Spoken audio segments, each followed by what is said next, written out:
ପିଲାମାନେ ଆଜିର କାଲାଂଶକୁ ସମସ୍ତଙ୍କୁ ସ୍ୱାଗତ ତଥା ଅଭିନନ୍ଦନ। ଆମେ ବିଦ୍ୟୁତ ସ୍ରୋତର ଚୁମ୍ବକୀୟ ପ୍ରଭାବ ପଢ଼ି ସାରିଛେ। ବର୍ତ୍ତମାନ କିଛି ପ୍ରଶ୍ନାବଳୀର ପ୍ରଶ୍ନର ଉତ୍ତର ଆମେ ଦେଖିବା। ପ୍ରଶ୍ନ ନମ୍ବର 1, ଖଣ୍ଡିଏ ଲମ୍ବା ସଳଖ ତାର ଚାରିପଟେ ଚୁମ୍ବକୀୟ କ୍ଷେତ୍ର କିଭଳି ହୋଇଥାଏ? ଏଠାରେ ଚାରୋଟି ସମ୍ଭାବ୍ୟ ଉତ୍ତର ଦେଇଛି। ଏ ହେଉଛି ତାର ପ୍ରତି ଲମ୍ବ ସଳଖା ଦ୍ୱାରା ଚୁମ୍ବକୀୟ କ୍ଷେତ୍ର ସୂଚିତ ହୁଏ। ବି, ତାର ପ୍ରତି ସମାନ୍ତର ସରଳରେଖା ଦ୍ୱାରା ଚୁମ୍ବକୀୟ କ୍ଷେତ୍ର ସୂଚିତ ହୁଏ। ସି, ତାରରୁ ବାହାରୁଥିବା ଅରୀୟ ରେଖା ଦ୍ୱାରା ଚୁମ୍ବକୀୟ କ୍ଷେତ୍ର ସୂଚିତ ହୁଏ। ଏବଂ ଡି, ତାରକୁ କେନ୍ଦ୍ର କରୁଥିବା ସମକେନ୍ଦ୍ରିକ ବୃତ୍ତ ଦ୍ୱାରା ଚୁମ୍ବକୀୟ କ୍ଷେତ୍ର ସୂଚିତ ହୁଏ। ଏହାର ଉତ୍ତର ହେଉଛି ତାରକୁ କେନ୍ଦ୍ର କରୁଥିବା ସମକେନ୍ଦ୍ରିକ ବୃତ୍ତ ଦ୍ୱାରା ଚୁମ୍ବକୀୟ କ୍ଷେତ୍ର ସୂଚିତ ହୁଏ। ପ୍ରଶ୍ନ ନମ୍ବର 2, ବିଦ୍ୟୁତ ଚୁମ୍ବକୀୟ ପ୍ରେରଣ ହେଉଛି ବସ୍ତୁକୁ ଚାର୍ଜିତ କରିବା ପଦ୍ଧତି। ଏକ ପଦ୍ଧତି ଯେଉଁଥିରେ କୁଣ୍ଡଳୀରେ ବିଦ୍ୟୁତ ପ୍ରବାହ ଯୋଗୁଁ ଚୁମ୍ବକୀୟ କ୍ଷେତ୍ର ସୃଷ୍ଟି ହୁଏ। ଏକ ପଦ୍ଧତି ଯେଉଁଥିରେ କୁଣ୍ଡଳୀ ଓ ଚୁମ୍ବକ ମଧ୍ୟରେ ଆପେକ୍ଷିକ ଗତି ଯୋଗୁଁ କୁଣ୍ଡଳୀରେ ପ୍ରେରିତ ବିଦ୍ୟୁତ ପ୍ରବାହ ସୃଷ୍ଟି ହୁଏ। ଏବଂ ବୈଦ୍ୟୁତିକ ମୋଟରର କୁଣ୍ଡଳୀକୁ ଘୂରାଇବା ପଦ୍ଧତି। ବୈଦ୍ୟୁତିକ ମୋଟରର କୁଣ୍ଡଳୀକୁ ଘୂରାଇବା ପଦ୍ଧତି। ତାହେଲେ ଏହାର ଉତ୍ତର ହେବ ଏକ ପଦ୍ଧତି ଯେଉଁଥିରେ କୁଣ୍ଡଳୀ ଓ ଚୁମ୍ବକ ମଧ୍ୟରେ ଆପେକ୍ଷିକ ଗତି ଯୋଗୁଁ କୁଣ୍ଡଳୀରେ ପ୍ରେରିତ ବିଦ୍ୟୁତ ପ୍ରବାହ ସୃଷ୍ଟି ହୁଏ। ନମ୍ବର 3, ଆମର କୋର୍ସ ବାହାରେ ଅଛି 4 ମଧ୍ୟ 5 ମଧ୍ୟ। ନମ୍ବର 6, ନିମ୍ନଲିଖିତ ବାକ୍ୟ ଗୁଡ଼ିକ ଠିକ୍ ବା ଭୁଲ ଦର୍ଶାଅ। ଏରେ ଅଛି ବୈଦ୍ୟୁତିକ ମୋଟର ଯାନ୍ତ୍ରିକ ଶକ୍ତିକୁ ବିଦ୍ୟୁତ ଶକ୍ତିରେ ପରିଣତ କରେ। ଭୁଲ ହେବ। ବୈଦ୍ୟୁତିକ ମୋଟର କ'ଣ କରେ? ବିଦ୍ୟୁତ ଶକ୍ତି ଯାନ୍ତ୍ରିକ ଶକ୍ତିକୁ ପରିଣତ କରେ। ବି, କୋର୍ସ ବାହାରେ ଅଛି, ଏଥିରେ କଟିଯାଇଛି। ସି, ବିଦ୍ୟୁତ ପ୍ରବାହ ଥିବା ଏକ ଦୀର୍ଘ ବୃତ୍ତାକାର କୁଣ୍ଡଳୀର କେନ୍ଦ୍ରରେ ଚୁମ୍ବକୀୟ କ୍ଷେତ୍ର ସମାନ୍ତର ସରଳରେଖା ଦ୍ୱାରା ସୂଚିତ ହୁଏ। ଏହା ଠିକ୍ ହେବ।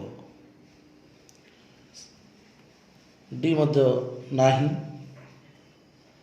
ନମ୍ବର 7, ଚୁମ୍ବକୀୟ କ୍ଷେତ୍ର ସୃଷ୍ଟି କରିବା ପାଇଁ 2ଟି ଉପାୟର ତାଲିକା କର। ଦେଖିବା ଉତ୍ତର।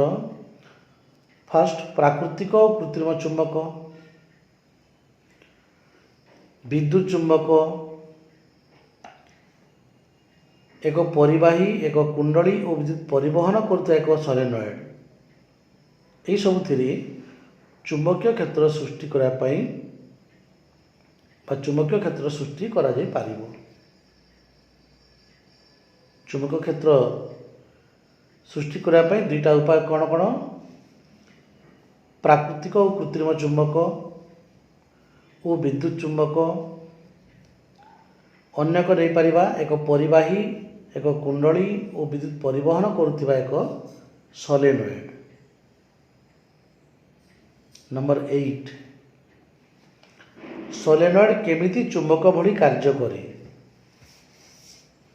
ଗୋଟିଏ ଦଣ୍ଡ ଚୁମ୍ବକ ସାହାଯ୍ୟରେ ବିଦ୍ୟୁତ ପରିବହନ କରୁଥିବା ସଲେନଏଡ୍ର ଉତ୍ତର ଓ ଦକ୍ଷିଣ ମେରୁ ନିର୍ଣ୍ଣୟ କରିପାରିବ କି? ବୁଝାଅ। ଉତ୍ତର ଓ ଦକ୍ଷିଣ ମେରୁ ନିର୍ଣ୍ଣୟ କରିପାରିବ କି? ବୁଝାଅ। ଏଥିରେ ଫାର୍ଷ୍ଟ ପ୍ରଶ୍ନ ଅଛି କ'ଣ? ସଲେନଏଡ୍ କେମିତି ଚୁମ୍ବକ ଭଳି କାର୍ଯ୍ୟ କରେ? ସଲେନଏଡ୍ କିପରି କରେ? ଏକ ଦଣ୍ଡ ଚୁମ୍ବକ ଭଳି କାର୍ଯ୍ୟ କରେ। ବିଦ୍ୟୁତ ସ୍ରୋତଧାରୀ ସଲେନଏଡ୍ର ଚୁମ୍ବକୀୟ କ୍ଷେତ୍ର ଦଣ୍ଡ ଚୁମ୍ବକ ଦ୍ୱାରା ସୃଷ୍ଟ ଚୁମ୍ବକୀୟ କ୍ଷେତ୍ର ସହ ସମାନ। ଯଦି ଏକ ବିଦ୍ୟୁତ ସ୍ରୋତଧାରୀ ସଲେନଏଡ୍କୁ ମୁକ୍ତ ଭାବରେ ଝୁଲେଇ ଦିଆଯାଏ, ଏହା କ'ଣ ହେବ? ଝୁଲନ୍ତା ଦଣ୍ଡ ଚୁମ୍ବକ ଭଳି ଉତ୍ତର ଦକ୍ଷିଣ ଦିଗରେ ସ୍ଥିର ହୋଇ ରହିବ।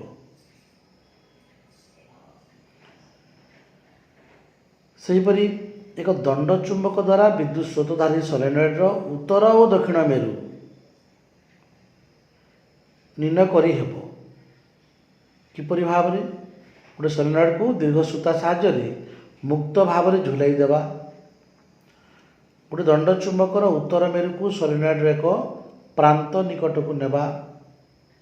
देखिबा सोलेनॉइड टी दंड चुंबक निकट को आकर्षित होबो। यदि आकर्षित होउछि ताहेले सही प्रांतटी दक्षिण मेरु हेबो एवं यदि सोलेनॉइड टी दंड चुंबक ठारू दूरेई जाए तेबे सही प्रांतटी उत्तर मेरु हेबो। नंबर 9 चुंबकीय क्षेत्र मध्य रही विद्युत प्रवाह विशिष्ट परिवाही उपरे बल केतेबेले सर्वाधिक हुए। विद्युत प्रवाह विशिष्ट परिवाही उपरे बल सर्वाधिक हुए जेतेबेले यह चुंबकीय क्षेत्र प्रति समकोण रहे। जेतेबेले यह चुंबकीय क्षेत्र प्रति समकोण रहे। नंबर 10 प्रश्न अच्छी मनकर गोटे कोठरी भितर तुमे गोटे कांथ को आउजी बसीछ। पछ कांथरु सामना कांथ आड़कू भू समांतर भावे गति करुथिबा एक इलेक्ट्रॉन गुच्छ गोटे चुंबकीय क्षेत्र जोगु तुम डाहाण आड़कू विक्षेपित हेउछि। चुंबकीय क्षेत्र दिग कौन? यार उत्तर आम देखा इलेक्ट्रॉन गतिर विपरीत दिगरे विद्युत स्रोत प्रवाहित हुए आम जानी। अर्थात ये कौन हो विद्युत स्रोतर दिग सामना कांथरु पछ कांथ आड़कू होछि। परिबाहीर विक्षेपण डाहाण आड़कू हेबो। फ्लेमिंग को बाम हस्त नियम प्रयोग करी चुंबकीय क्षेत्रर दिग निर्णय करा जाई पारिबो। एही नियम अनुसार चुंबकीय क्षेत्रर दिग तल आड़कू हेबो। चुंबकीय क्षेत्र दिग कुआड़कू हेबो?